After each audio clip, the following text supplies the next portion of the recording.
டேஸ்டான lemon recipe எப்படி செய்யலான்னு பார்க்கலாம் வாங்க. பேனில் தேவையான அளவு நல்லெண்ணெய் சேர்த்துக்குங்க. எப்போவுமே எந்த ஒரு வெரைட்டி ரைஸ் செய்யும்போது நல்லெண்ணெய் சேர்த்திங்கன்னா டேஸ்ட் ரொம்பவே நல்லாயிருக்கும். 1 டேபிள் ஸ்பூன் கடுகு, 2 டேபிள் ஸ்பூன் கடலைப்பருப்பு, 2 டேபிள் ஸ்பூன் உளுத்தம்பருப்பு சேர்த்து ஒரு 2 நிமிஷம் அப்படியே எண்ணெயில் வதக்கி விடுங்க. காரத்திற்கேற்ப வரமிளகாய், கொஞ்சம் கருவேப்பிலை, மீடியம் சைஸ் வெங்காயம் ஒன்று கட் பண்ணி வச்சுருக்கோம், அதையும் சேர்த்து நல்லா எண்ணெயிலே வதக்கி விடுங்க. வெங்காயத்தை பொன்னிறமாக வதக்குனிங்கன்னா ரொம்பவே டேஸ்ட்டு நல்லா இருக்குங்க.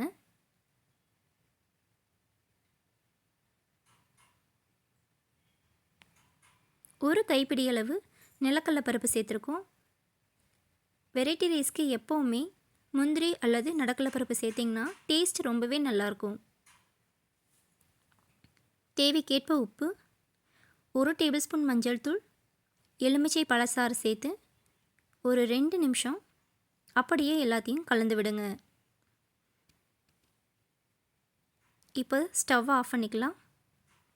இப்போ 1 கப் சாதம் எடுத்து வச்சுருக்கேங்க, அதை சேர்த்துக்குங்க.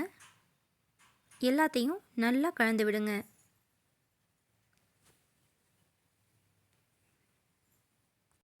இப்போ டேஸ்டான உதிரியான எலுமிச்சை சாதம் ரெடி ஆயிடுச்சு. கிட்ஸுக்கு ஈஸி லஞ்ச் பாக்ஸ் ரெசிபியாக கொடுக்கலாங்க. ரொம்ப விரும்பி சாப்பிடுவாங்க. மறக்காமல் நீங்களும் ட்ரை பண்ணி பாருங்கள். எப்படி இருந்துச்சுன்னு கமெண்டில் சொல்லுங்கள்.